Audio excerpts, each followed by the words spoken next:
Good day and good evening, ladies and gentlemen. Welcome back to, yes, another Live the Fuel show.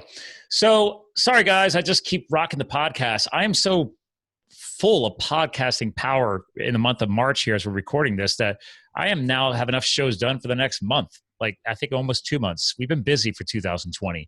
And so to kind of hammer harder on how 2020 is going to look, just for time stamping for fun, we're recording this right in the middle of the whole coronavirus thing. And it's intriguing because I'm going to see how this actually adapts into the show, because this show today is going to be a little bit more business themed, but actually focusing on education. But my new guest co-host today might care a little bit about health and fitness along the way as well. So I'm looking forward to see how we align on that. But I also had a little bout in the educational space. Obviously, I do have my degree. I paid my own way. And a lot of that was in the online space, hint, hint. So let me give you a little background on the gentleman we're having today. And he's a bit purpose-driven, which obviously, as you guys know, listening to this show, this is a for-purpose show. My business is for purpose. We give back a percentage of all income to nonprofits, including my own nonprofit that we launched. But let me dig a little bit deeper for you. He likes to make college more accessible and affordable to everyone. After graduating college, like myself and him, he has maybe just had a little bit of overwhelming debt. I think I'm still actually paying off some of that debt now that I think about it. And he wanted to determine ways to change how students embark on their college education. So he's literally spent his entire career working in startups, actually 15 years worth, and 2 prior exits to publicly traded companies. So he's been around the block like myself. I've worn many hats in the corporate space, nonprofit space, firefighting space, now entrepreneurial space. I'm looking forward to connecting with this guy because he's also got a bit of a background from the University of California Irvine in economics, which totally comes into play with everything happening right here, right now as we're recording this show. So without further ado, ladies and gentlemen, from onlinedegree.com, Grant Aldrich, welcome to the show, sir. Scott, thank you for having me. So let's just jump right in, man. There's a lot going on. You and I were joking around before we hit record today. I mean, it's not a joke, but it's also like, okay, we got to find a way to be positive, be more light about this situation. And I couldn't help but mention right before we hit record, I was like, with everything going on, with viruses and people concerned and social distancing and companies trying to put their employees first and help them stay free and clear. And now there's governments like my own governor here in Pennsylvania just announced today they're going to close restaurants and everything else that are not essential businesses to help slow the spread so we can just mitigate the process of the coronavirus. There's a lot going on. And I couldn't help but mention, like, this totally might benefit platforms like yourself. What are your thoughts? I know it's outrageous. And you're right. There's only so much we can actually control in our lives. And so, you and I talking about, what are we doing just to weather this on a personal level? It was interesting to kind of get the take. And it was interesting to me that we're both doing it the very same way. Stay healthy and keep our minds, our bodies both active. And yeah, that one of the, I know I mentioned this before, one of the unfortunate realities of a disaster like this or an impending recession is that it is good for education as an industry. And, for me, I don't like thinking about it because it's a downer. I don't like, it is a downer. And I just don't like thinking, I don't like thinking of benefiting off someone else's, tough times or someone else's bad luck. So, you don't want to benefit off a recession. It's just not the kind of person you want to be. But you're right. The reality is that during recessionary times, during times like this when people are at home, they do think about, well, what am I going to do? What kind of career do I may want to transition into? How do I want to upskill? All these questions start to emerge. And I like upskill you tossed in there. I was expecting you to say upscale. I like that. That's a big industry word, upskill. Okay. Yeah.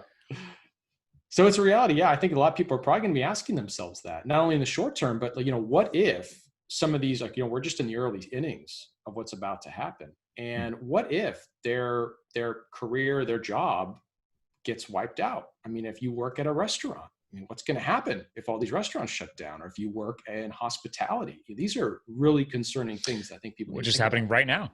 Right now. Like I said, that the announcement from my governor. I mean, wow. Okay. I have a lot of friends. I have a rental tenant. She's a professional waitress. I mean, she makes great money, pays the rent, no problem. But now I'm like, okay, what about her? right? Oh, wow. Yeah, Yeah. she's been a professional waitress for 16 years. So I'm like, okay, is she going to be able to pay the rent next month?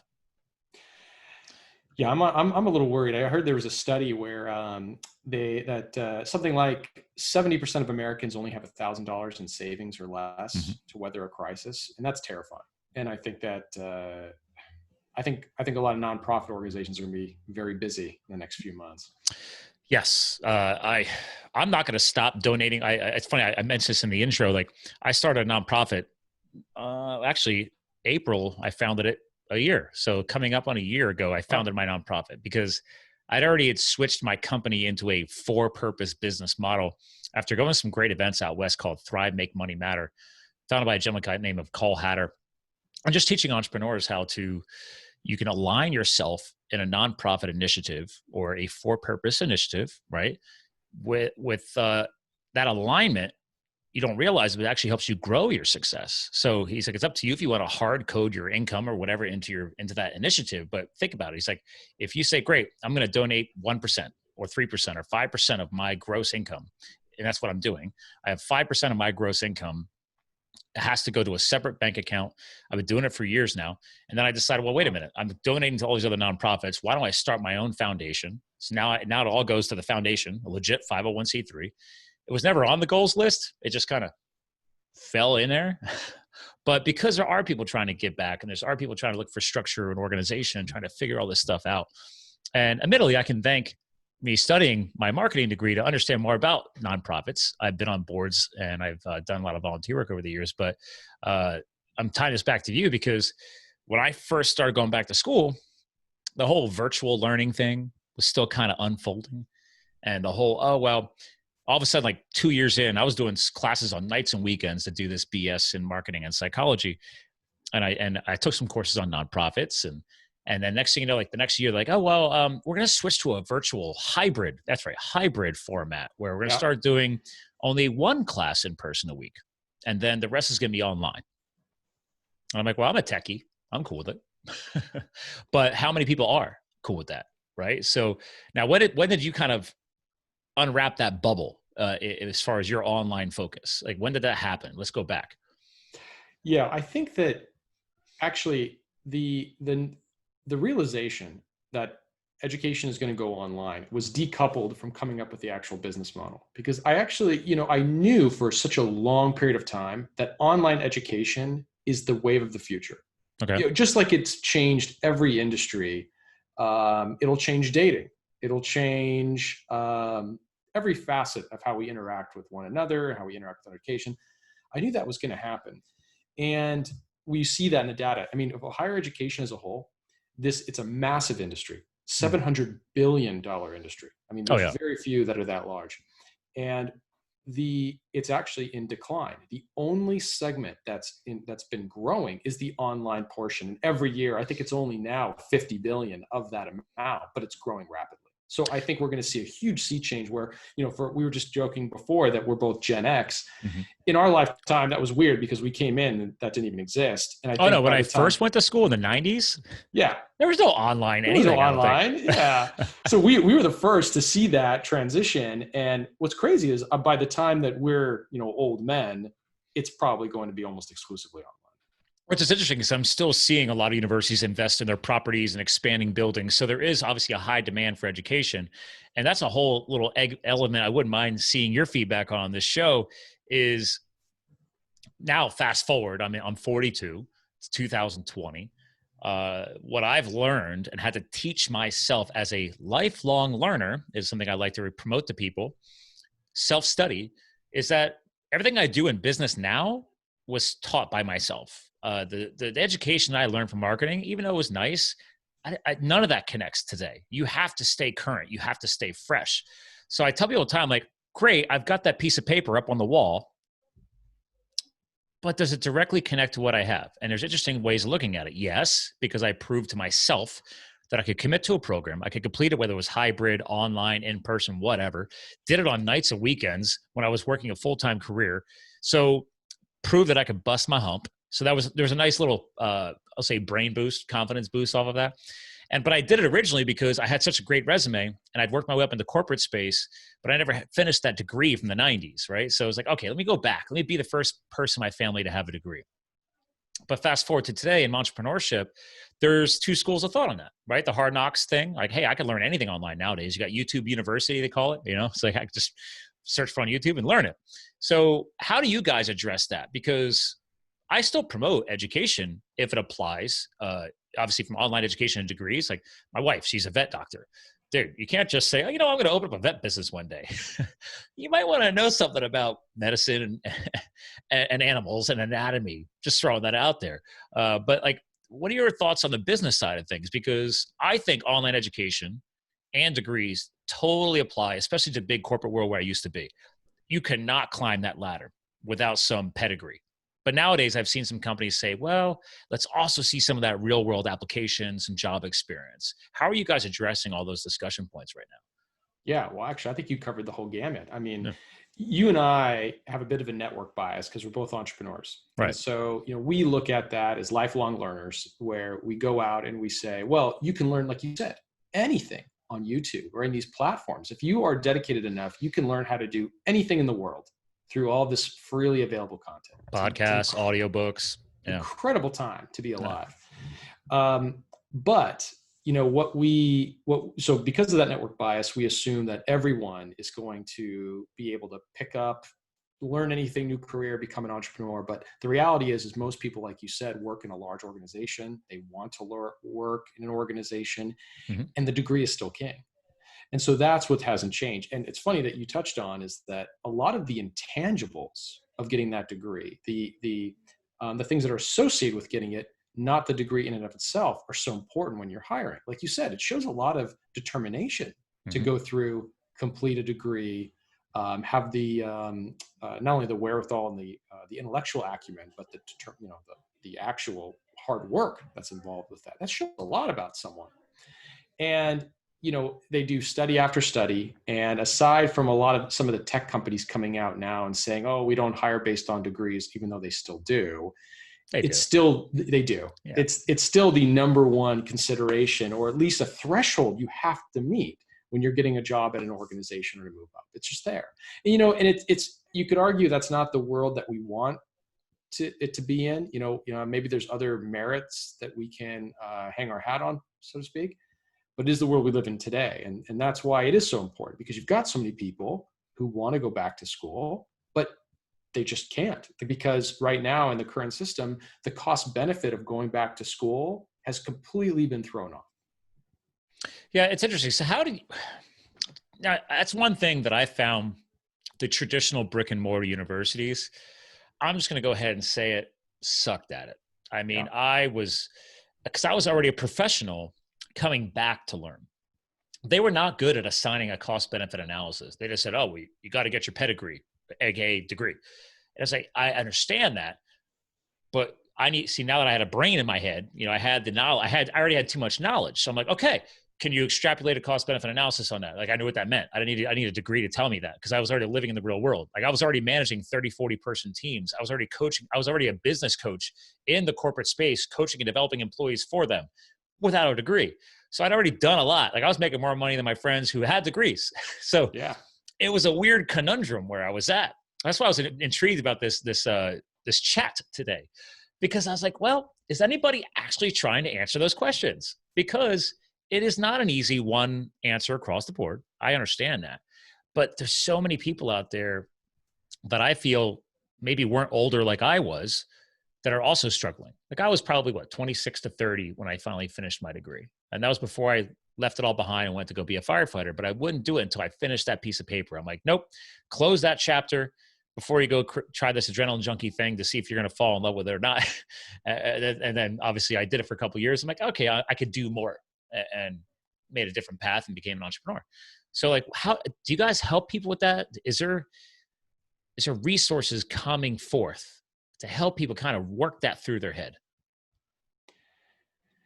Yes and no. I think that you're unique in that you stuck it out and finished the program.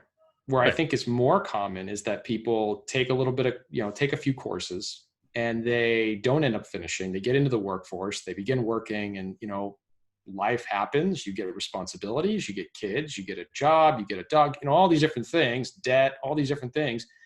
And then you feel that, well, now how do I go back?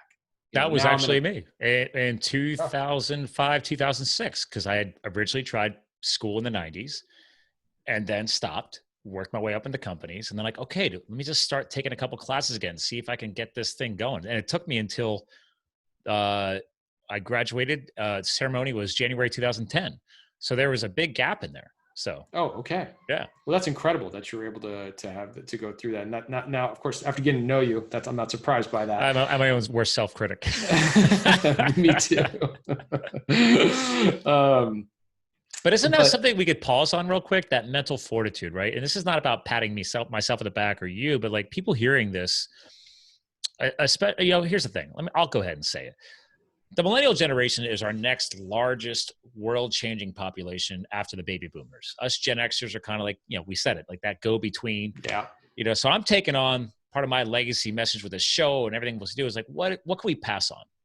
Maybe a little wisdom. Because I tell people all the time, you could acquire all the knowledge in the world, but a great mentor of mine told me, he's like, great, you can be the smartest person, air quotes, in the world and have all the knowledge, but if you're not passing it on, you're missing the step of wisdom and pass it on. Like help people learn from this. And right.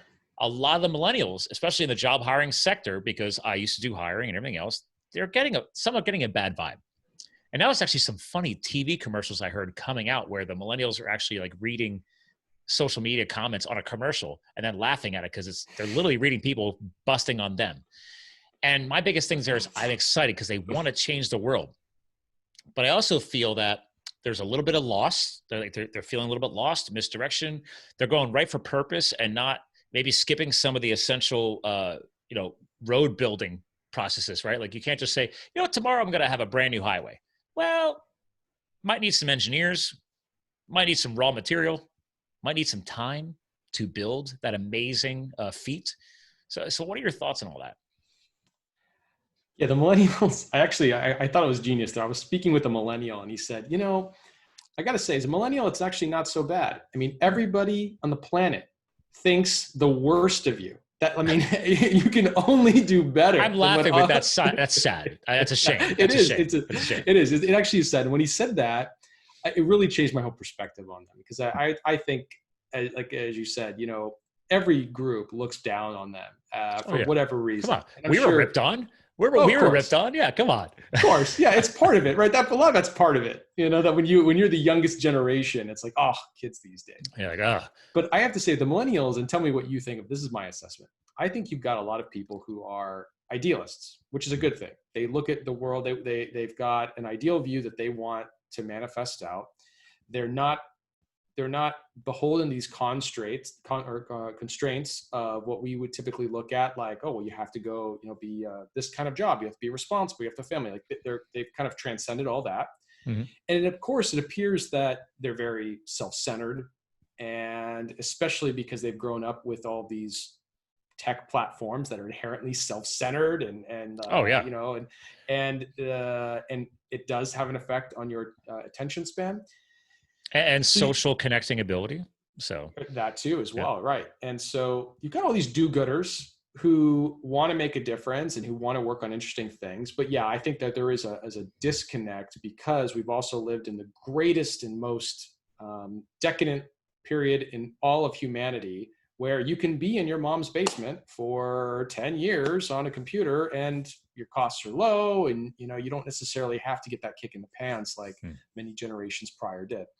Yeah, trust me, that wasn't my childhood. So yeah. And again, I'm not using the old adage from my dad's days where like I had to walk 6 miles through 6 feet of snow. So like obviously Gen X, what would our version of that be?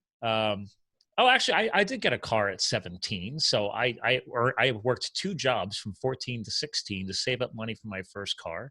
So again, no one handed me anything. My dad's like, oh, you want to buy a car? Oh, well, you also have to save for your first year of insurance. And I said, I was like, well, this is my car. I'll go buy if I want. He's like, no, not under my roof. He's like, you will have your money saved up for your first year of car insurance before you ever buy that car. Wow. And I was like, ouch, I saw that delayed me. That's why I didn't get my license when I was 16. Back then I could have. So these little things, these little nuances from our childhood. Whereas nowadays, to your point, I don't even have to leave a house. I could, if you're a smart enough person, you could find a way to start a little side hustle online, start selling stuff on Amazon or whatever. And you could literally possibly even get so successful you make more money than your parents while living in your mom's basement, like you just said. You're right. There's all these technological advancements that have created so much freedom. But to your point, I feel like we've lost some of the bricklaying. As I was trying to connect to the whole highway building thing. We've lost the foundation, right? The foundational structure that will build a longevity of success. And that's where I will give respect back to structured education. You may not agree with every little thing that you're learning in that program, but the point of it is to help at least dial in some structure, some focus. It gives you something you count on. You know what's coming next. And they're not saying you can't have freedom of thought, but it's like, okay, well, at least prove that you could follow this. And you don't have to agree with everything. Just get it done. Right? Oh, you're right. Well, so let me actually throw this by you, because I've had this kind of epiphany recently about to understand millennials versus us. And I think you would agree that in our generation, and probably you and I, we would attribute a lot of our success to a tolerance for pain, right? We're willing to work hard to get to a goal. We're willing to, whether that be through health, through from a career perspective, you respect a high tolerance of pain through other people as well. Okay.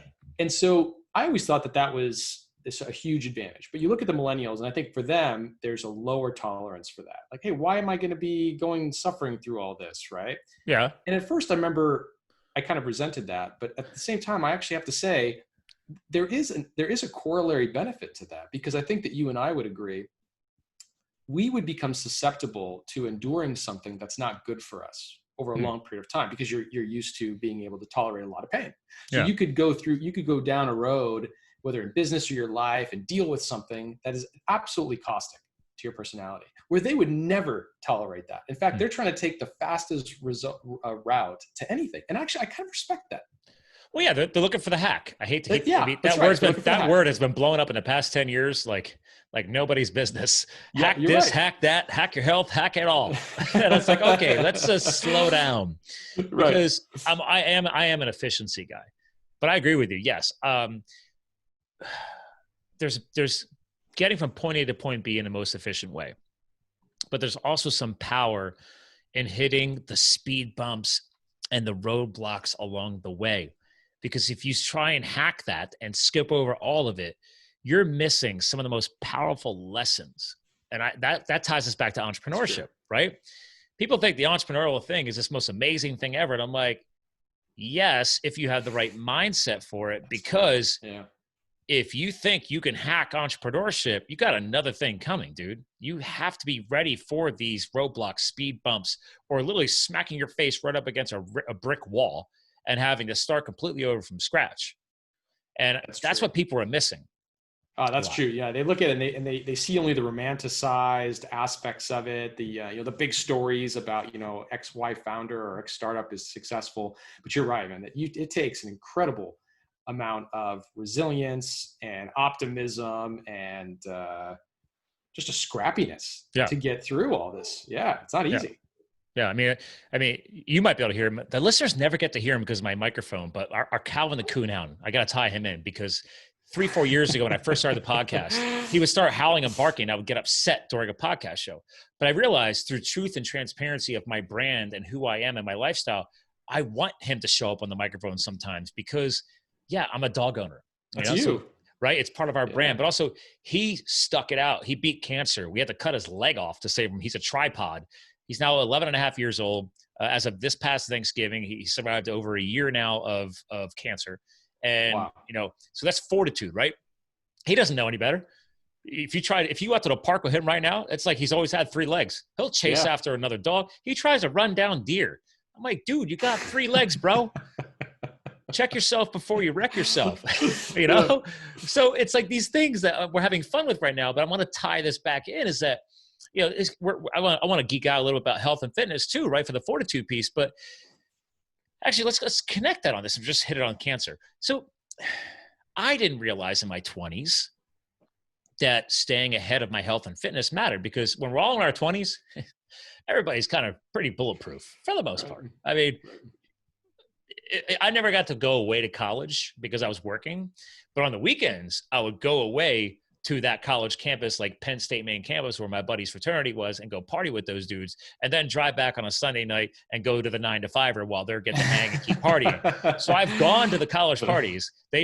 I wasn't living away for this. So I was the hard knocks, work. Oh, I'm taking classes when I can guy. But I probably pushed the envelope on a few things, and now I'm 42.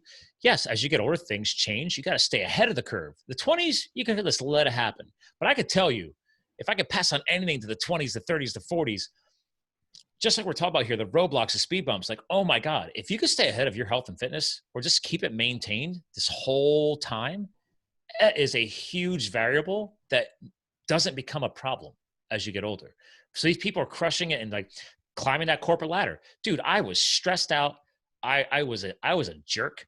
And I would smooth it over when I was in the office and make myself the most amazing manager ever. But in my personal life, it sucked. I literally did not chase anything romantic. I was almost like, I didn't believe in romance. I didn't have a date. That's a whole different podcast. But the point is, like, I wasn't putting my health and fitness first.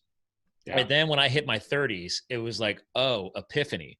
Because I was back in school on nights and weekends at the end of my 20s and my 30s, or then I was the firefighting, like, your health and fitness was everything.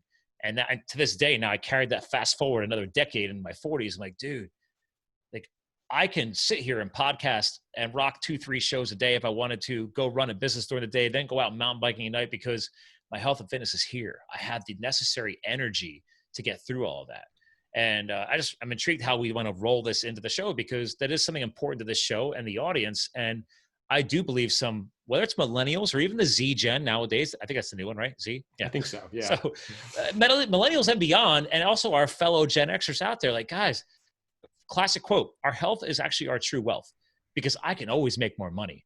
I can't make more health. I can't make more years of my life. I'm just trying to last longer. But I've proven it. I can make more money and make a comeback. What are your thoughts on all that? Man, it's so true. The epidemic that nobody is talking about is the diabetes epidemic and all of these things. Like, right now, everybody thinks like, oh, if you're diabetic, you're diabetic. But what they don't realize is that all of the modern diseases are just basically because everybody is pre-diabetic. And diabetes is one of those weird things where they just draw this line across the chart for your blood sugar and your insulin level. And, oh, if you cross that threshold, you're diabetic. But the reality is, if you're even anywhere remotely close to that line, you are. And you're starting to exhibit all these diseases.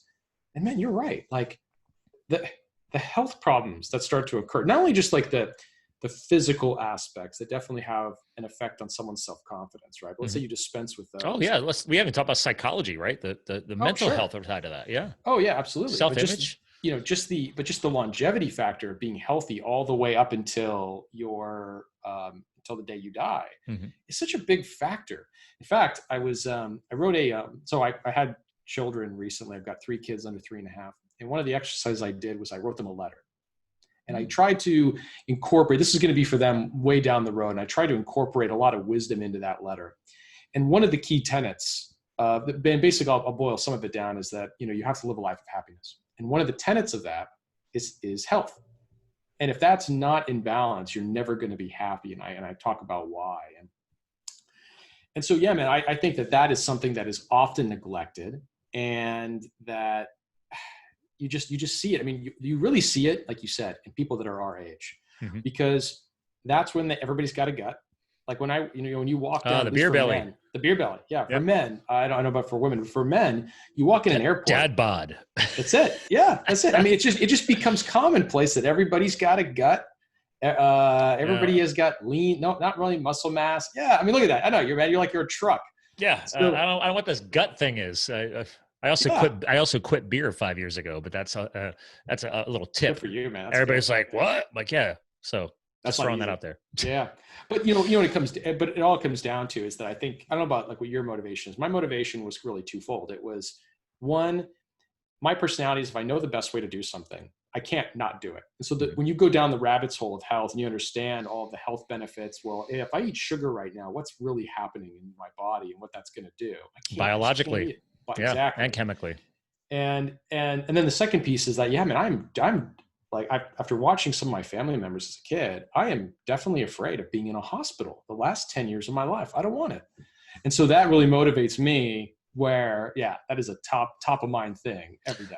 Well, let's tie it back into obviously your brand, right? So you're focusing on online education, getting people to wrap their heads around taking courses again and taking advantage of some of that freedom. And now more than ever, it's even easier thanks to online, thanks to the advancements of the internet and the advancements of technology. And my thing is this, like, okay, well, can you imagine if you're so stuck on sugar that you're going to go tonight and try and crush out a couple of online course loads, and then, you're crashing from energy and your focus is off. So then you're going to probably do sugar load something, and then you finish your courses, but then you got to go work tomorrow morning.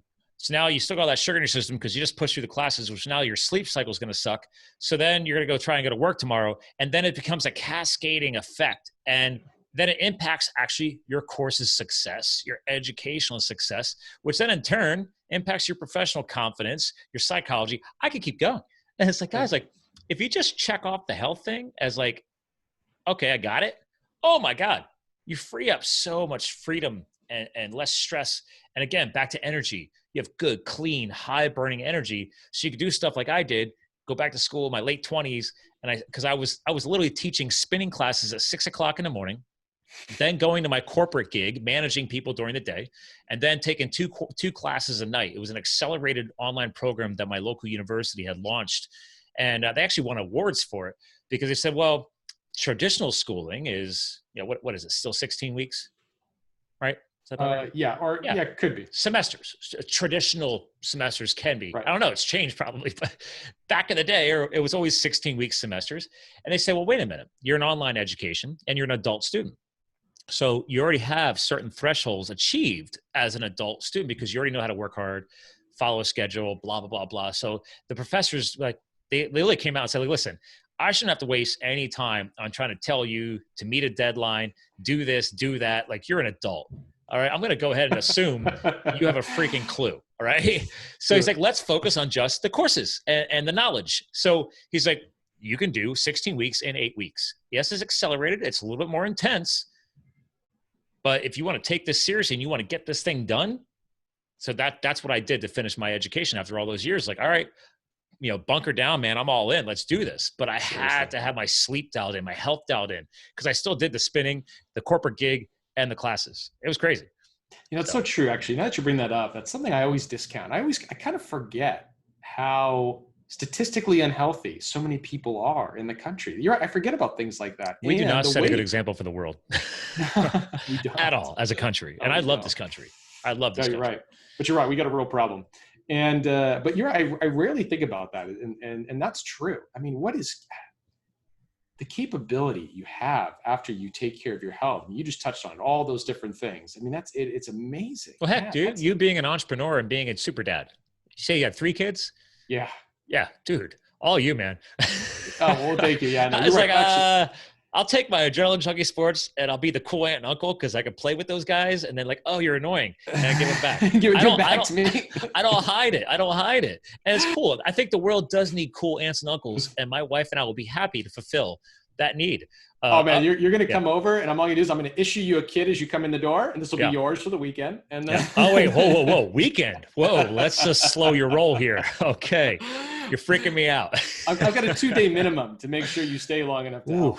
Okay. I feel like you're cramming back in this intensive learning protocol here. But yes, right. It's like, we're joking around about this, but like, and I want to tie this back into your platform, right? Like you've taken the time to create onlinedegree.com.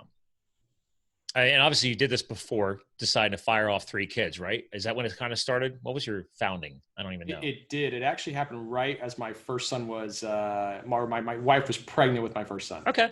Yeah. So now let's tie it together a little bit. How was your health and wellness at that time? Pretty good. Yeah. I've basically been the same person I had a I'm going to say like a health renaissance when I was 18 years old. Okay. And I basically, and by the way, before that, I was a fat kid. I was fat almost all my entire life. Hey, you look like, I mean, on video, you look like a pretty lean dude. Yeah, now ladies and gentlemen, hearing this on the podcast, make sure you go watch this on Facebook and YouTube. But you're right. Now I've been the same weight and like musculature ever since then. And but I was a fat kid before. Yeah. And so after that renaissance, yeah, I've lived a very at least health-driven lifestyle. And so at that point, yeah, it was. God, because now you're bringing it up. I always discount again that aspect of it, of that being possible. We take our health for granted. We do. We absolutely do. Yeah. Even when it's a priority. And that's just it. Like, again, like you guys can have this huge database of online courses. By the way, I haven't done any screen sharing yet. So as we're talking about this, I'm going to just screen share for the video. But it's like you guys built this massive database of all these free courses, and you're trying to work with these colleges for college discounts. So I'm going to have you expand on this stuff. But it's like, okay, imagine if you were type 2 diabetic or on the verge of diabetes, you were stressed out from those stresses on your body, and you started having kids, and you were still trying to launch this company. Oh, you're right. It would have been. I don't know. Impossible. I mean, granted, it didn't happen that way, but I'm just trying to fathom that, because I don't care if it's an online business or a physical brick and mortar business. There's a lot of extra hours getting put in. There's this. This is not that 9 to 5 thing. Okay. That's the thing. Yeah, it's a black hole of time. You and I both know that as an entrepreneur. It's just it takes everything you've got, every hour of the day, and yeah, you're right. It is. It's that's actually an interesting post to do of how health and correlating health with hard work and life and startups and things like that. I don't see a lot of that. No, and that's one of my missions. Obviously, is to tie that back in. You're helping us do that today. So let's dig, because I already got the site up. Let's dig into this. Like, okay, so why free courses? What's up with that? Because like, how can you be an online entrepreneur making money, paying for 3 kids, and you're giving away free stuff? Good question. Well, you know what it was.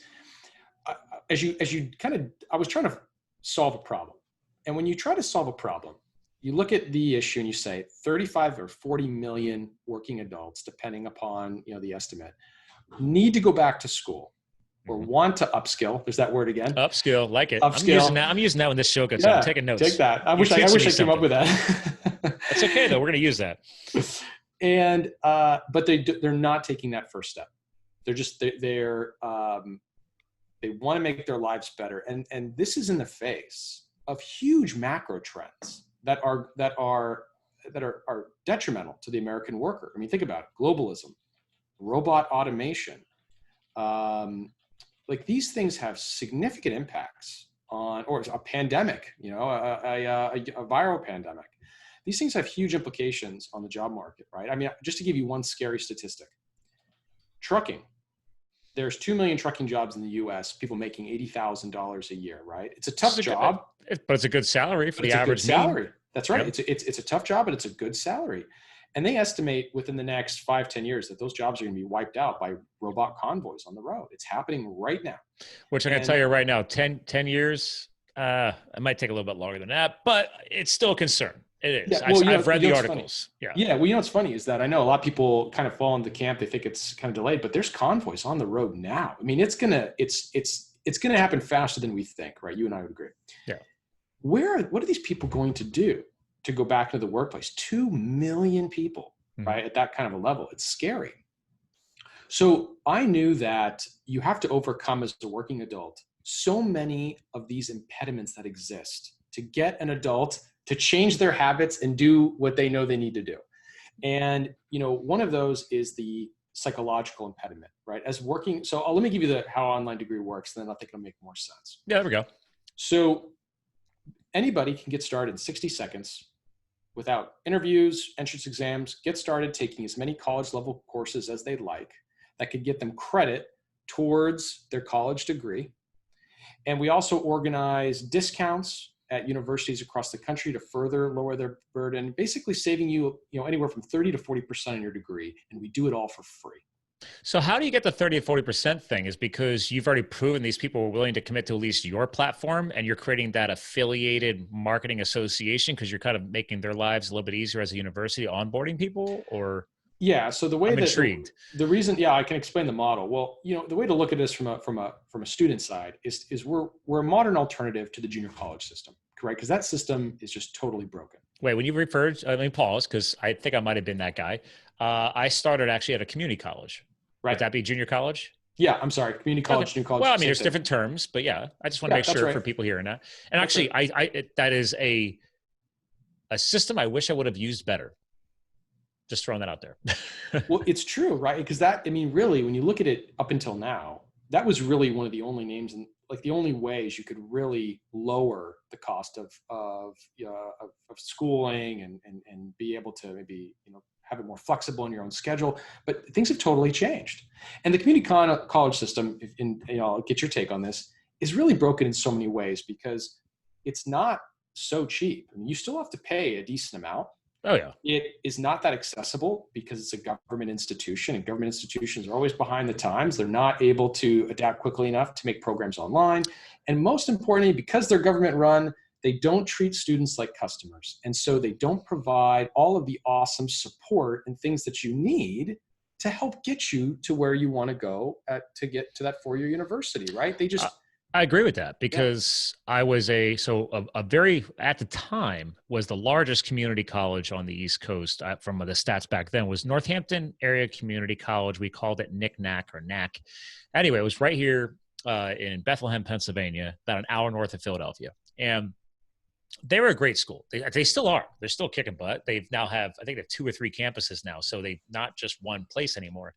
But again, you want to get a 2-year degree, or at least because then go to the 4, or you want to at least save some money and get the basic courses out of the way without paying the big university price. That was the hack back then. That's right. And I liked it because it was local. Now, granted, I ended up transferring to Penn State University. And Penn State is one of these rare collegiate models where their university is broken up with Commonwealth campuses throughout the state. So you don't have to go to the main campus. And over the years, they've improved. You can now get a 4-year degree at the local Commonwealth campus. Whereas when I went, you had to go to main campus to get any of the 4-year degrees or greater. Oh, that's cool. So that was always a big, scary threshold for me because I was the guy trying to pay my own way. And I was, 18, 19 years old, paying for a car. It was hard. And that's what made me drop out because I said, you know what? I'm taking time off. I got a great company I'm working with. It was a startup. I was moving up. I mean, back then I think I was making like 28 grand a year and I thought it was amazing. But at 18 years old, I was like, dude, this is cool. Like they were paying me to travel. I was opening up call centers for them in like Connecticut and California. I was like, dude, I'm 18, 19 year old. I'm training adults. Wow, this is weird. Wow. But that was a rarity. But back to the community college thing, man, courses were so much cheaper back then. When I went to Penn State, it was only $2,500 a semester. It's not that anymore. Yeah, right. I know it's ballooned. Yeah. That's sad because Penn State is a state university, a land grant university. And I've always been I'm a big Penn State fan, but I'm like, you're upsetting me a little bit. You should be making this easier for people. But back to the advantage of these junior colleges, community colleges, I mean, tying it back to online too, is that if you try and transfer and go to a main campus like Penn State, traditional basic, like especially, I don't know, sophomore to junior years, anything that's English, math related, science related, you're going to be in classes of like 300 people, 200 people, sometimes 500 people. It's psychologically overwhelming. 1, 2, there's no way you're getting the focus from an instructor. When I went back to school in my late 20s, I was like, oh my God, this is great. Because whether I'm virtual or in person, that one class I was doing, my professor load was 20 per professor, maybe 30 tops. That was cool. And that was very similar to the community college I used to do back in the 90s as well. So you're right. And as you're explaining, none of that's built for a busy adult. All of that, like busy adults do it, just as your case, that you persevere through this system, this juggernaut that's not designed for you, but it's not. It's totally not. And so because it's not, we begin to question, kind of back to what we were just talking about, how does every adult ever take that first step? Right? It's daunting. It's daunting. Yeah. So you've got the physical impediments, right? I can't leave work. I just can't, to go to school. And then especially if you're an adult starting a family. Exactly. When you leave work, you usually go home to take care of your family. Right. So it's not conducive to your schedule. Then there's the financial impediment, right? Because for me to then go to school, I have to take this enormous leap to say, okay, I'm going to get my loans in, I'm going to do all this to get started, and I have no idea if I'm going to succeed. So it's this enormous, so people don't do that enormous leap, right? And then finally, the biggest one, which I think we cater to as well, is the psychological impediment, which is that, can I do this? Can I be successful? I haven't been in an online classroom. It's been a long time. Can I fit this into my schedule? Can I be successful in these courses? Will I like it? All of these questions that basically just create inaction. We help people wade into the pool as opposed to jump in. So instead, if you've got a platform where people can come in, and that's why it had to be free to answer your question, is because I wanted to remove all of those barriers. There's no more excuses.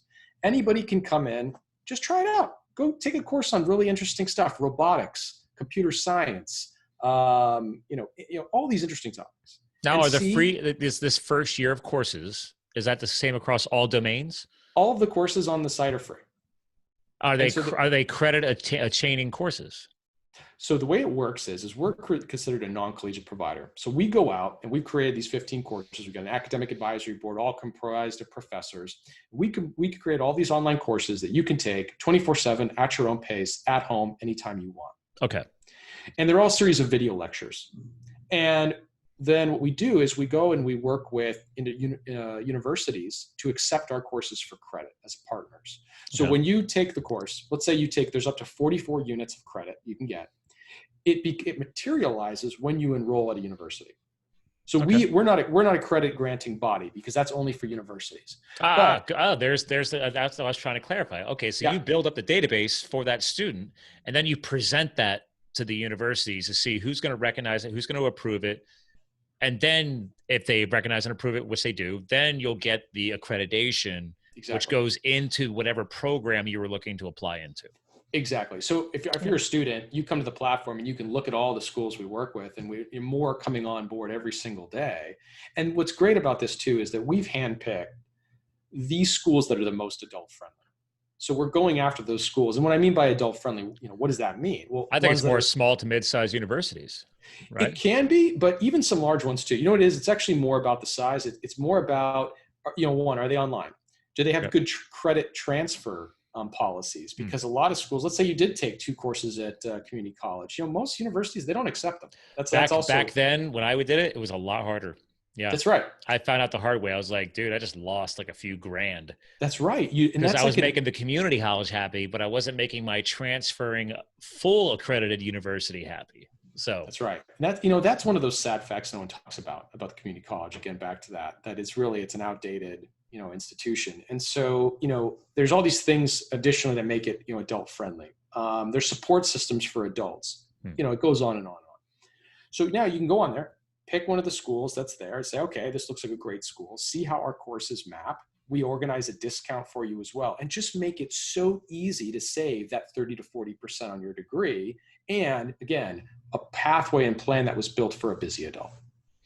I love it, because I wasn't expecting to connect so well on all this because I was like, oh yeah, been there, done that, made that mistake, lost that. I mean, it's very, very similar. It's so I'm intrigued because I have heard over the years that some of these community colleges have been trying to get better relationships with the accrediting universities. They are getting more partnerships. I will say the university that I finished at it was formerly a college, and then they earned their university status before I came over.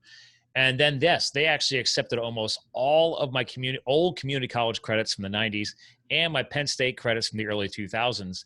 So that was one of the big convincing factors for me, right? Because I didn't have this option, but I'm like, oh, this is a private university. It wasn't public, which means it was more expensive. That's why I'm still paying off that school because it was twice the cost of Penn State, but they had the accelerator program.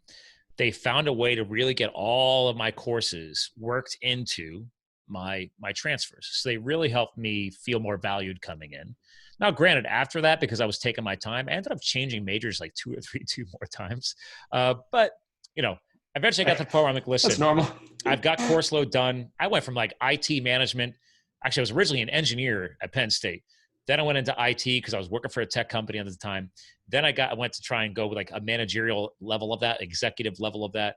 And then I ended up just realizing that I've always been great at sales and marketing. So I ended up doing the BS it was a BS, not a BA in marketing, because I ended up taking some psychology classes and acing every single one of them, which jacked the GPA up. Apparently, I'm a geek about psychology. So that allowed me to get the BS instead of the BA. And I almost went dual major, but then they're like, listen, Scott, you can graduate now.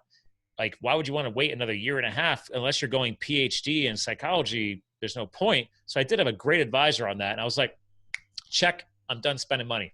Yeah, awesome. Well, that's rare. That's amazing. You got that kind of guidance, right? Wow. Well, back to our point earlier, I was not impressed with my advisors at Penn State. Now, grants back in the 90s, I'm sure they've improved. Maybe, maybe not. My community college, you could tell I was just a number. And I respected the costs I saved, and I had some great professors there. But my advisor sucked. Actually, let me sum this up. My high school advisor sucked. My Penn State one sucked. And the community college one sucked. But shout out to DeSales University. I loved my advisor because she only worked with adult students. Oh, okay. That's a big deal. Yeah. That was their whole program. So, and you know what's sad too? There are good people in these organizations, to that credit of that woman or that person who was with you. I mean, there are excellent people, and they're very determined. It's not their fault. The professors, they're all excellent. It's just the institution itself. I mean, it's government run. And like we look at any other government run institution, the DMV, right? The post office. The whole goal here is to provide a service to everybody at the lowest cost. And you're ultimately at the mercy of taxpayer dollars. So you can't possibly provide a good service to everybody and provide something that everybody needs and stay in front of it. That's not how they're designed to move. It's a bureaucracy. No. So you made that point earlier. It's cumbersome and slow. And I know we're supposed, I get it. I try and trust my government when I can, but there's certain things that we got to step up and own ourselves and shop around, find platforms like yours or others. It's like, okay, what if this is the better option? Be willing to look and shop around. Don't trust the old faithful system that might be faithful, but slow and clunky. Well, that's it. And like you said, remember, like your point earlier, I thought was interesting. You said that the hack of the day was to use a community college, and that was true. Back then. And the hack of today is just very different. And now it's to bypass it completely. And there's all kinds of ways that you can lower the cost of your degree. And what the problem is, we all have to relearn the traditional pathways that our parents and friends and everyone told us and what we experienced to do it. Like, I'll give you another example. The scholarship. You cannot have a conversation with anybody about college affordability, which is a huge crisis, without them bringing up, well, you got scholarships. But I had scholarships. I'm air quoting right now. That was a joke. Yeah, exactly. Well, here's the thing. The sad reality is scholarships as a whole. It's a myth. Yeah, and it's a myth for high school students coming out. But it's even a greater myth for a working adult. Oh no! I mean, I have a few colleagues from my firefighting days that have been able to, only because when I was a wildland firefighter with the federal government after I finished that degree, I got to serve alongside of some people from native tribes of this country. So that was the one fathom. Like, two of those dudes decided to go and start taking classes again after I, influenced them during our time serving. And so because they had a bloodline tied back to that, there was a guarantee of this. But what's the percentile of that? Exactly. Yeah. Well, that's the first thing. So when I remember looking at scholarships too, as like a tool that we could help bring people with. Oh, sure. And you're right. So part of it is when you start narrowing down, because the whole thing is, there's billions of dollars worth of scholarships. When you start looking at the criteria and you whittle down what all the criteria are, you don't apply for a small fraction you could actually apply for. Because you're right. Maybe you're not a Native American. Are you not a professional athlete? Or I'm sorry, an NCAA athlete? Some of them are state specific. So if you don't live in a state, well, that precludes, 49 out of 50 options for, et cetera, et cetera. You go down the line. Yeah. And then I hired a team of mathematicians who basically my thesis was the math will never back out for how much time you commit based on the potential ROI. So we looked at this. We said there's a $5,000 scholarship. And if you just dedicate 12 hours of time, when you think, which is actually not a lot when you think about the time spent searching for it, the time spent writing the essay, thinking about it, all those aspects, right? 12 hours, you could easily kill a whole weekend. And if you value your time only at the minimum wage of $7.25, Mm-hmm. Guess what the net return was based on the cost reward, based on like your likelihood to win. And the final, oh, and by the way, there's only 50 other applicants. It was $14. Oh my God. And then, here's the scary thing. If you increase that, we increase the math, the proof, just to, let's say $12 an hour, which most working adults, right? That's more respectable. It's like it now becomes negative. So in no other way, when you look at the math, does it ever make sense to take the risk and do scholarships? I can tell you now, I won't. I mean, now only because I've had to teach myself this over the past few years of running my own business. It's like, I won't get on a webinar call. Well, now this year, it's minimum $250 an hour for my time. There you go. That's right. Right. But now last year, I was still willing to chat here and there for 100. If I'm working with nonprofits, I got some other things I do. Right. But it's like no one sits down and actually looks at what's your time worth. Now, granted, when you're 17, 18 years old, your time's not worth anything yet. Is it? Is it not? Right. So it's like, okay, where can I be investing my time? And I want to tie this real quick back to these free courses. I don't know if you've ever talked about this. And I'm going to preface this right now because we're coming towards the end of the show and I want to make sure people know this. I am not being paid to sponsor this. But one thing I loved when I saw this was this. Because I was an adult student going back to school, I was trying to free up time. Now, nowadays, especially during this pandemic of the coronavirus, I think more companies right now, are having to finally consider virtual employment, right? Remote offices, et cetera, to protect the health of their employees. But when I started doing this, nobody was doing it. It was very rare. And one thing I realized as a manager was, because I can speak to myself, not everybody's ready to hold themselves accountable remotely from home. Because I would start doing it and I was a slacker. I'm like, oh, this is great. I'll just put my headset on I walk around, I'm doing laundry, I'm cooking, I'm doing all this stuff. Oh, let me dial in and do a little bit of work. But it was hard. So I'm tying this back to schooling. Dude, you got to get your stuff dialed in. And if you've never done anything like this, I like this because, okay, I got no risk.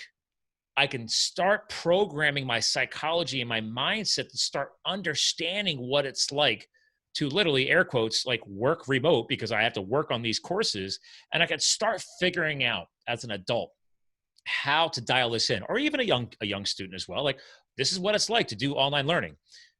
I didn't have that option.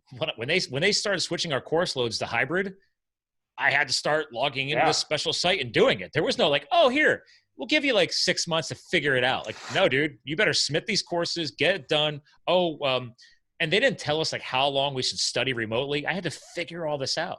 So I like that piece right there because I think for especially adult students, that's scary for a lot of people. Like, how do I start?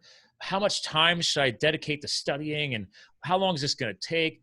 So this is like a really smooth process to me anyway. And I haven't even dug into it. I'm just saying from personal experience. Well, no, you're right. Thank you. You know what you're touching on is that usually people just focus on the financial aspect, and that's definitely there. Hey, money's important. Cost benefit analysis going about to get a degree is important, but you have gotten just, I think innately, it's the psychological aspects that help with it, right?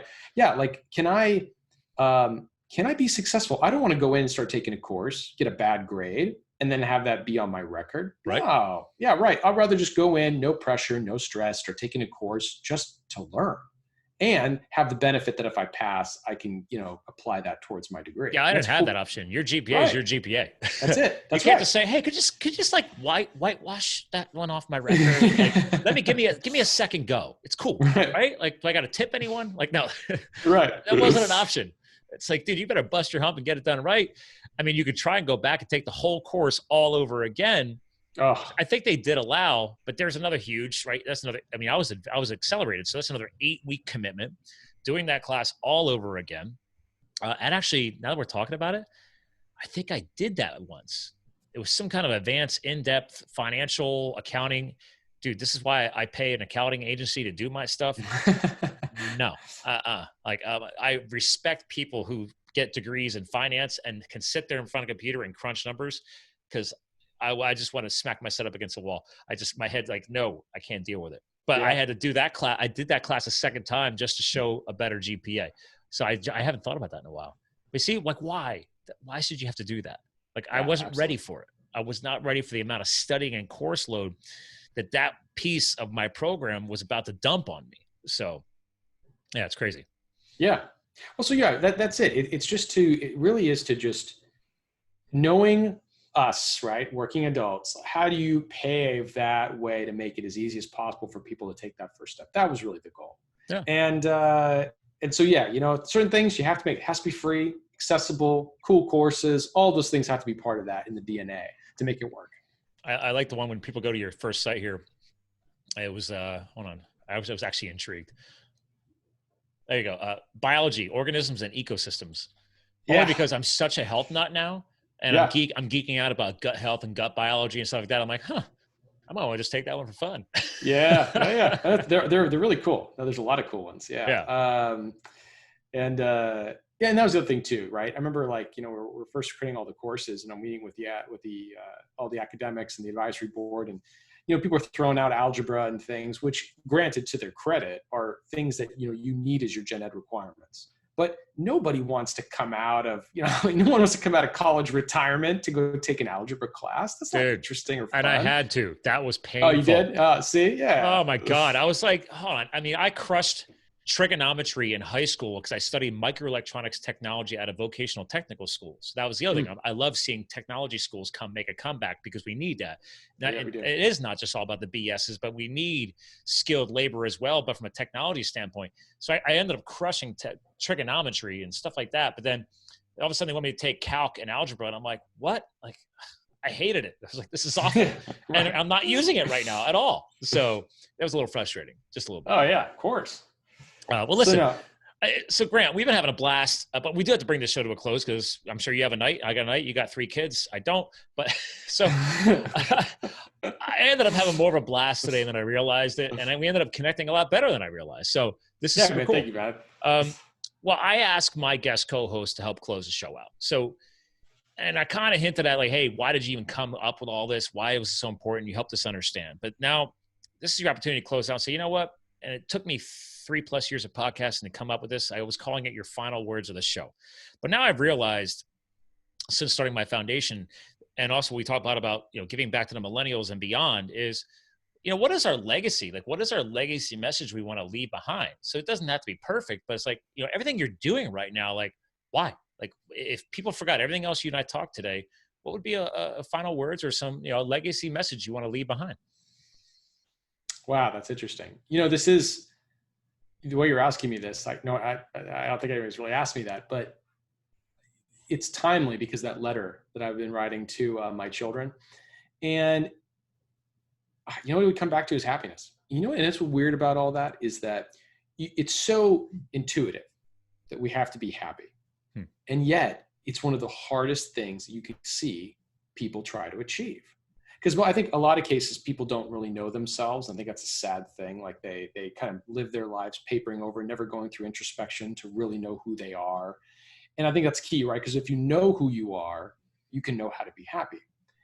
And look at your life right now. All these things you're doing that are just awesome, right? You're living a life of health, your career, your all your entrepreneurial ventures, the way you're helping people, your philanthropic efforts with your nonprofit. I mean, that's all a life driven on happiness and a living in the moment kind of thing. I think that in and of itself is a legacy that you can leave, and something that you can be a good example of. Because it's sad, but that's just rare. Most people do not live that life. I have to agree with you. It took many mistakes, because that's called life. Back to an earlier part of the show, right? Making the speed bumps, everything else. But thank you. Those words mean a lot to me right now too, because it just happened again this weekend. Because as you and I are recording this, tomorrow is St. Patrick's Day, and it's my 1-year wedding anniversary. So, congrats! I waited to my 40s to figure this out. And real quick fun, we actually did it as a heli skiing themed wedding in the Canadian Rockies last year. So, really? Oh my God, dude, come on. Do you know who you're talking to right now? You're the man. Oh my God. I wouldn't do that if you, I don't think I could ever drop off a helicopter and go skiing. Well, to be fair, I wanted to jump out and they wouldn't let you jump. So they have to land it on the mountaintop and you have to get out safely. And I'm like, boo. Yeah, anyway, come on. All right. But I found a woman, number one, that could deal with my crazy brain. And number two, that was actually her mom's idea, because they knew how crazy I was, to get me to actually put a ring on it. So I was like, pretty genius women. Yeah, there. that's good. So, but but that's what you're talking about, right? It's like, I have to remind myself that even more day in and day out. Like, I do have a lot of cool stuff going on. I'm trying to leave that message behind. But what you just said, why are we doing all this, right? So, yeah, I want to be healthy and I want to have this amazing lifestyle to inspire other people that eventually you can do the same. It didn't happen overnight. But also, like, when I get stressed out or I get overworked, because we all do, you know, am I doing right by my wife? Am I doing right by our future? And it's like, we can always make more money. You know, you can't remake your health. You can't, you know, you might be able to remake your lifestyle a little bit. You can reinvent a new business, you know, that happens. But like, our health and our happiness, like, why else are we doing all this, man? Like, that's right. That's it. And it's a wake up call. But if we can learn that younger and carry that as we get older, that's pretty inspiring to me. So I love the fact you're writing this as a letter to your children. Yeah, I read it. Well, because look at that. Think about that. Think about how many people you actually inspire, and you probably don't even realize on a daily basis, because you're that guy who they think about when they say, man, I love this guy. He's living the life that is so, like, it's so inspiring to me. Like, I'll give you an example. I got a childhood friend who lived across the street from us who, like, I make the joke that when I want to grow up, what I want to be when I grow up is this guy. That's a good guy. Sounds like a cool guy. Yeah, he is. He travels the world and he's filming and he's surfing and he's filming these documentaries and he's doing all this really cool stuff. And, again, what it is he's just being happy, and he's dispensing with common convention and with any excuses to not live that life. And that's incredible for somebody. I mean, talk about it away, because we've got such limited time on this earth that's it. And honestly, like, he's doing this for his whole life. But that was one of the trigger points, which is going into my book about serving as a hotshot wildland firefighter. That was my reason why I said, you know what, I just busted my hump doing that degree and everything we talked about today. And I was like, I could easily fall right back into the corporate space and climb the ladder. Or I just pause and say, you know what, I'm not happy at this company. My degree's done. My pedigree looks great. My resume looks great. I can always come back. Let's go.